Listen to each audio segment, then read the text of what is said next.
প্রাচীন মিশরের গোপন ইতিহাস। 5000 বছর আগে নীল নদের তীরে জন্ম নিয়েছিল এক বিস্ময়কর সভ্যতা, নাম প্রাচীন মিশর। তাদের নিজেদের রাজা, ধর্ম, বিজ্ঞান এবং অদ্ভুত সব বিশ্বাস ছিল। তাদের সবচেয়ে রহস্যময় সৃষ্টি হলো পিরামিড। বিশাল পাথর দিয়ে তৈরি, একটার পর একটা পাথর কয়েক টন ওজনের। আজও কেউ জানে না এত হাজার বছর আগে তারা এই বিশাল কাঠামো কিভাবে বানিয়েছিল। 1922 সালে পাওয়া যায় তুতেনখামেনের কবর, যেটা ইতিহাসের পাতায় সব থেকে রহস্যময় ছিল। শুধুই কি রহস্যময়, অভিশপ্তও ছিল বটে। তার কবরের ভিতরে পাওয়া যায় সোনা, অলংকার, অস্ত্র শস্ত্র, যা খোলার পর সেই অভিশাপের গল্প শুরু হয়। কে এই তুতেনখামেন? আজ তার গল্পই শোনাও, চলো শোনা যাক।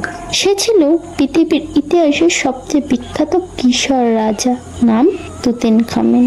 মাত্র 9 বছর বয়সে সে মিশরের সিংহাসনে বসে, আর মাত্র 18 বছর বয়সে তার রহস্যজনক মৃত্যু ঘটে। মৃত্যুর কারণ আজও কেউ জানে না। কে মেরেছিল? রাজনৈতিক চক্র, রোগ, না প্রাচীন অভিশাপ?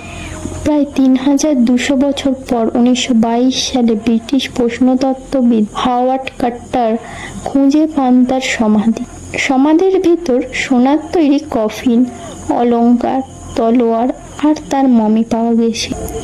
কিন্তু তারপরেই শুরু হয় ভয়াবহ কাণ্ড। যারা কবর খুলেছিল একে একে রহস্যজনকভাবে প্রত্যেকেরই মৃত্যু ঘটতে থাকে।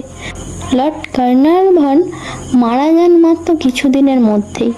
লোকে বলতে থাকে এটা তুতেনখামেনের অভিশাপ। এখনো এই রহস্য অমীমাংসিত। তুতেনখামেন কি সত্যি অভিশাপ দিয়ে গেছিল, নাকি ইতিহাসের পাতায় এখনো কোনো অজানা সত্য রয়ে গেছে? আজকের মতন এখানেই শেষ। ভালো লাগলে লাইক করো, কমেন্ট করো, শেয়ার করে দাও। আর আরো এরকম অজানা তথ্য পেতে চ্যানেলটা সাবস্ক্রাইব করে বেল আইকন অন করে দাও।